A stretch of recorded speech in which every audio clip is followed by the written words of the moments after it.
จ้าหน้าที่กวดกาการค้าแขวงจำปาสักเคลื่อนไหวแนะนำและกวดกาป้ายราคาสินค้าและค่าบริการเป็นเงินกีบวันที่21มีนาคม2025ผ่านมาเจ้าหน้าที่กวดกาการค้าแขวงจำปาสักนำโดยทานทองสุกกล่องแก้วหัวหน้าแขนงการค้าภายใน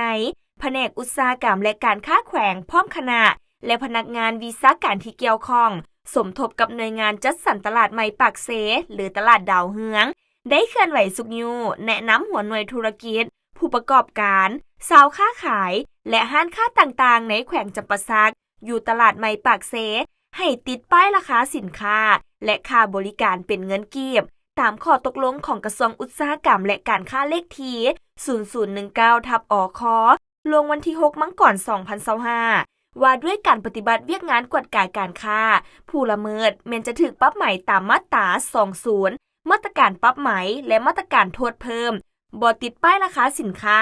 มีโทษปรับใหม่แต่ 500,000 กีบหา 1 ล้านกีบต่อครั้งต่อรายการทางนี้ก็เพื่อเฮ็ดให้ราคาสินค้าในท้องตลาดมีเสถียรภาพทางด้านราคาเฮ็ดให้สังคมมีความสงบโดยเฉพาะแม่นเพื่อปกป้องสิทธิและผลประโยชน์อันชอบธรรมของผู้สวมใส่และบริการหลีกเว้นการสวยโอกาสขึ้นราคาสินค้าและค่าบริการตามลำพังใจ